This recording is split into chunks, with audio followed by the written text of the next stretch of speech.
Bismillah, alhamdulillah, wassalatu wassalamu ala rasulillah wa ala alihi wa ashabihi wa mawalah. Patepang deui dinten ieu dinten Jumaah, insyaallah Jumaah barokah dina kaping 20 genep Desember 2025.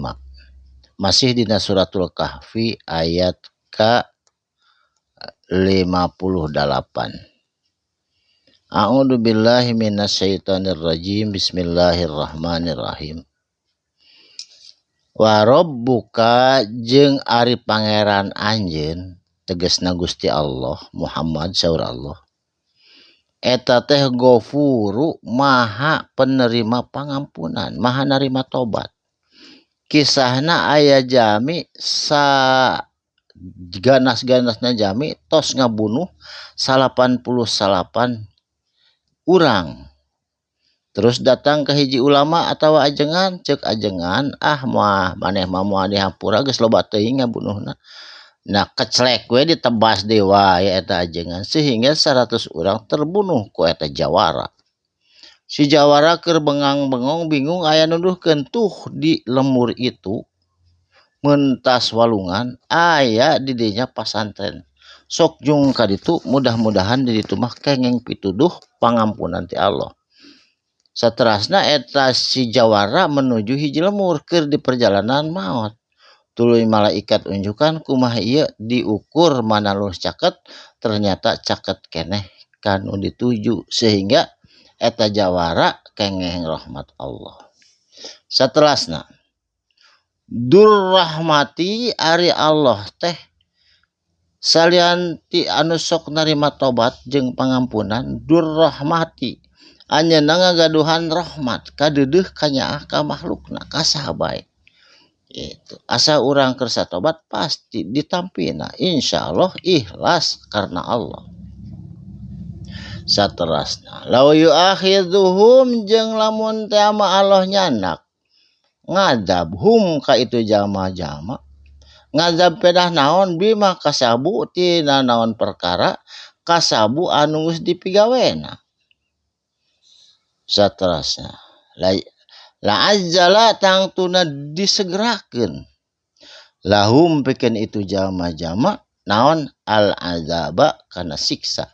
Jadi waktu sarita mah saecaan aya Kangjeng Nabi Muhammad sadayana oge kaum Ad, kaum Samud, kaum Sodom siksaana teh disegerakeun teu diengkekeun ngan saatosna aya Kangjeng Rasul ka dieuna umatna alhamdulillah urang mah teu langsung aya jeda supaya tobat heula. Saterasna bal tatapina lahum eta tetep pikeun itu jalma-jalma anu berbuat dosa mau idun aya jeda aya waktos tepi kanu geus ditangtukeun eta jelema umurna sehingga eta jelema kaburo tobat heula tina dosana. Tah urang teh panjang umur teh boating ieu teh heueuh mau idun ieu teh supaya urang bisa mawas diri bisa tobat heula.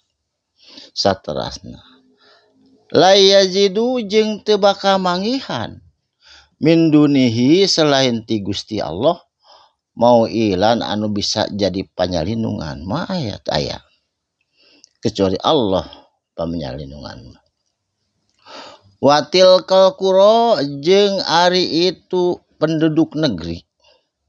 Contohna negeri Samud, negeri Ad, negeri kaum soleh atau jeung sajamana atau Fir'aun, negeri-negeri Mesir.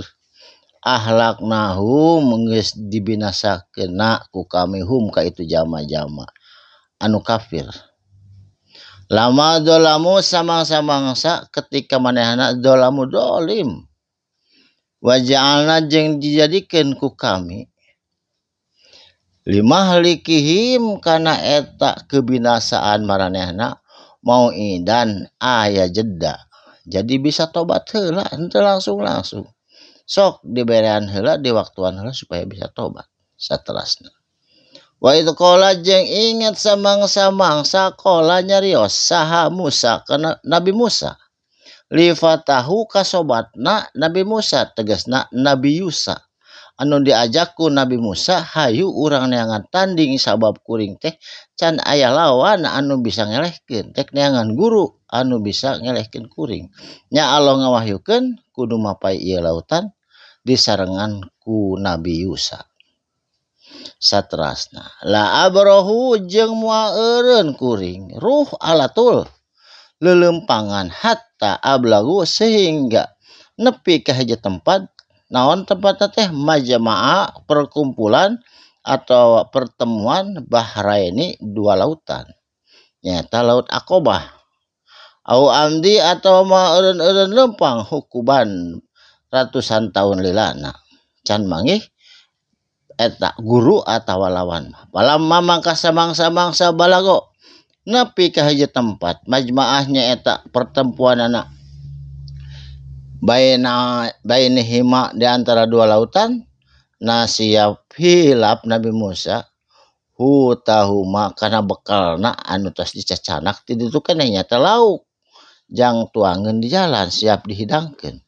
Patakhoda mangka nyanak jalan buru-buru Nabi Musa hilap kana babawaanana sabilahu kana jalan fil bahri di lautan saroba tepugah-puguh jojo gajleng eta lauk anu geus paeh luncat kana dua lautan eta. Jadi keajaibanana lauk anu tos paeh ikan bisa ngagajleng deui ka lautan. Cag duy ka dieu heula insyaallah dilajengkeun dinten enjing dina waktos sareng gelombang anu sami. Barakallahu li wakum. Mugi aya manfaatna. Shadaqallahul azim. Wassalamualaikum warahmatullahi wabarakatuh.